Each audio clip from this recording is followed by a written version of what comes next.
Thanks for tuning back in. I'm Tommy Campbell, still bald, still in my basement, and still trying to figure out who paid for this courtroom artist to make Trump look like one of his reverse-aged NFTs. Seriously, what is up with this 77-year-old blonde with cheekbones? I googled the man who did this ridiculous drawing, and there's a lot of praise here. So either his mom wrote his bio, or he got slipped some MAGA donor money, because that ain't Diaper Don getting stared out by Jack Smith as he's charged with federal crimes. It has been a wild week, and I want to get into the facts surrounding the flag code, Mike Lindell's network melting down over the pride flag, I flush Byron Donald's Mar-a-Lago claims, and so much more. But first, this. Well, there was only 14. We're just talking about Facebook here. I thought we were on the right page, but my fan page, but they were only allowing 14 people, everybody, on my Facebook Live. 14. You talk about censorship, but... To be clear, Lindell went live on his family Facebook, his personal page, not his public fan page, and that's the first reason he had barely any people watching, because even the closest people to him want nothing to do with him. It's too bad that he's only allowing 14 people. Boy, what a platform. Well, Brandon, welcome to the show. Well, it's good to be here. Good to be here with messed up hair and everything. Right on. Anyway, everybody, I was just telling everybody I just went live on Facebook. When you're late to the show that you make in the room next to where you sleep. And I mean, what is that can he just shook up? Wrong answers only. Let me know in the comments. It is pouring MAGA tears. This is a big one, so get your pint glasses good to go while I dig into the latest and stupid and more. Happy Father's Day to the terrific dads out there like me who declared I would date my daughter if I could and later slept with a porn star while my third wife was nursing our infant son. This is really cool. One other point I want to make. You guys are throwing up the pictures about they were in the bathroom or they were on the stage. As somebody who's been to Mar-a-Lago, you just can't walk through Mar-a-Lago of your own accord because Secret Service is all over the place. So if the documents are in a place, they're in a room, depending on the time of year, you can't even get into said room. There are 33 bathrooms at Mar-a-Lago. So don't act like it's just in some random bathroom that the guests can go into. That's not true. Byron, you probably had more trouble getting around Mar-a-Lago than most people because it is a very white resort. Aside from the staff, you see, it's a resort stacked with temporary foreign workers, and members definitely managed to get around. And let's not forget that even with Diaper Don's crack security team, a fake heiress easily mingled with the elites, and this was not the first or the last time something like this happened. The truth is, Mar-a-Lago is a target as soft as Trump's Depends after 3 hamburgers, 4 Diet Cokes, and a handful of Adderall. It's a private club with several public events, dinners, weddings, parties, with no more than a name needed to enter. The Mar-a-Lago site even reveals full contact details for a dozen employees, and lists of the club's 500 dues-paying members were leaked long ago, giving foreign intelligence the names of potential targets for surveillance, blackmail, or bribes. Mike Lindell is a member there. Dennis Montgomery sold him absolute unicorn wank for $1 million. You think he's the only easy mark there? These are careers at MyPillow, and they've got like 4 lawsuits against them. For what? For defamation. Still thinks it's called defamation. Holds up 5, talks 4. This is Mike Lindell.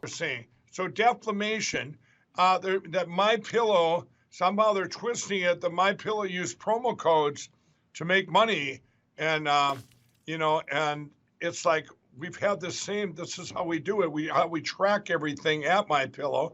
This is our business model. And all we've done is lose money. All we've done is lose money. Don't forget, he'll be offering public stock. Can you imagine this dyed mustache lunatic pitching on Shark Tank? Thank you. I see every tip that comes through from pennies to dollars. They are hugely appreciated and help make this show possible. If you love what I do here and you can afford to help out, throw me a buck with the PayPal link in the pinned comment or drop me a super thanks.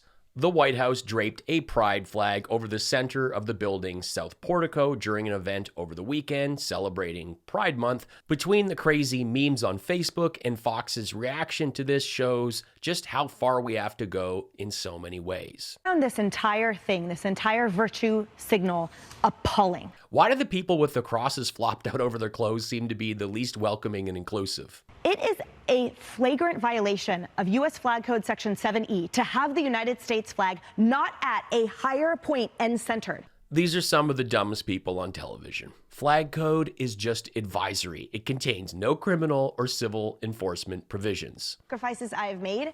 This is absolutely unacceptable from our commander-in-chief. It's embarrassing. And you don't have to say anything about how you support gay rights. It has nothing to do with that. It has to do with this White House's performative activism, their triggers from the far left woke, and their inability to respect the United States and this flag. Yeah, well said. The part of the U.S. flag code being referenced in the posts in this video only applies to flags hanging from staffs. Now, they conveniently didn't show in their video that, yes, there's the flag in the middle between the stars and stripes, and above it, flying on a pole, is another American flag above all. These people sure are gung-ho for law and order, unless, of course, it's their double-indicted, twice-impeached, sweet potato-headed dingleberry.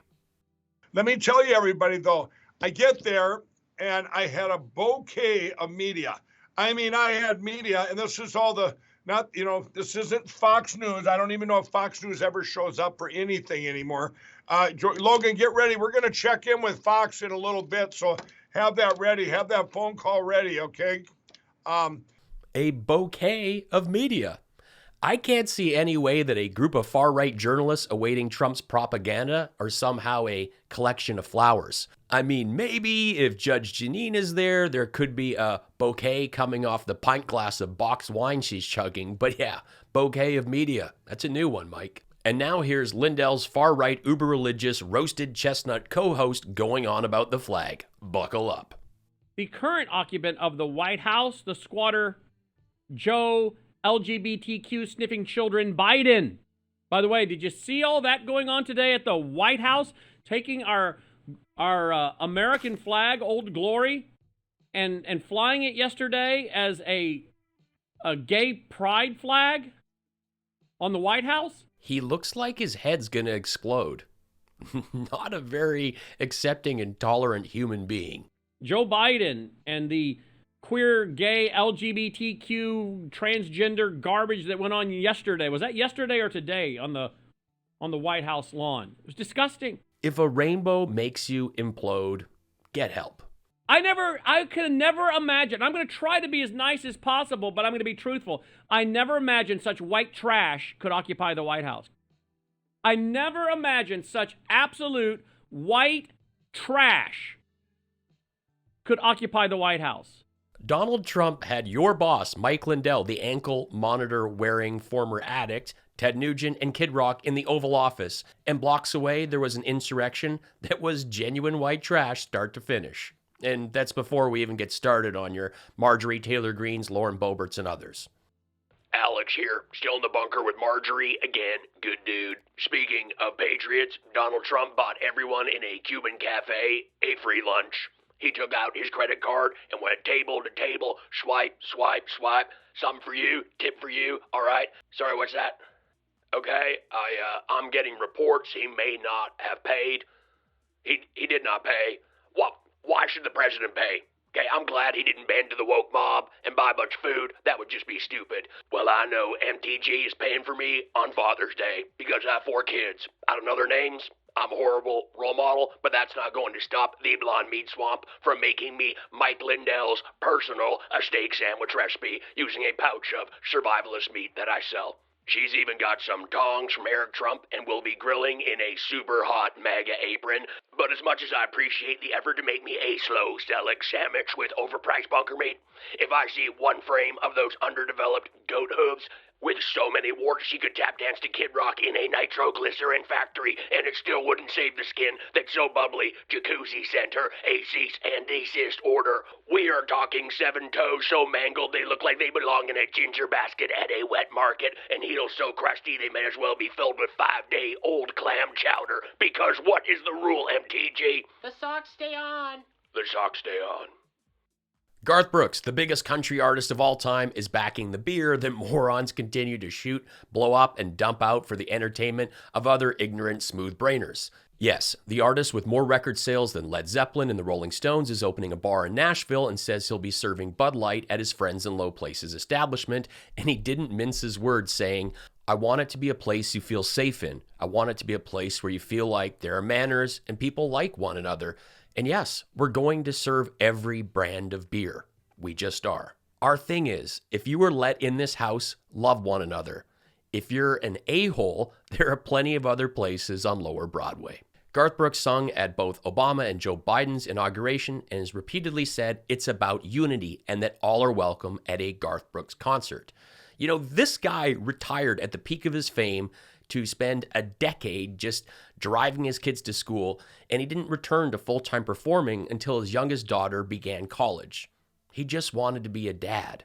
I'm a dad, and it's hard. My friends without kids just have no idea how much work it is, and it never stops. You're responsible for helping someone be the best they can be and give them the tools to navigate life successfully. So, to all the dads out there, happy Father's Day. Here's a old picture I found of my dad and I. For those that don't realize, my dad is Larry David. Okay, he's not, but he looks so much like him that when he was alive, he would often get mistaken for him, and I thought it was hilarious. He didn't. Of all the things on our internet, why would I want to watch this unfunny so-called comedian with no hair? Move along, sheep. MAGA Tears. Donald Trump gave up a life of riches to serve his country and God, and you are just another pathetic hater. MAGA Tears. Trump train will roll hard on 2024. Thanks so much for watching. Help me out by joining us in the comments, sharing this video with a friend, and following me on social media. I am a one-man show here, from script to screen, the editing, even the graphics. Please throw me a tip with the easy PayPal link or hit that super thanks button, and be sure to check out my mugs that go great with those MAGA Tears. I am a stand-up comedian. I've played in 35 countries, and I've toured with Jim Jefferies for nearly 10 years. I have 3 albums and a brand new EP from my opening set on Jim's latest Netflix special. You can stream these on Spotify, Apple Music, or catch them on SiriusXM. Thanks for helping me make this show possible. Life's short. Be cool, be kind, take care.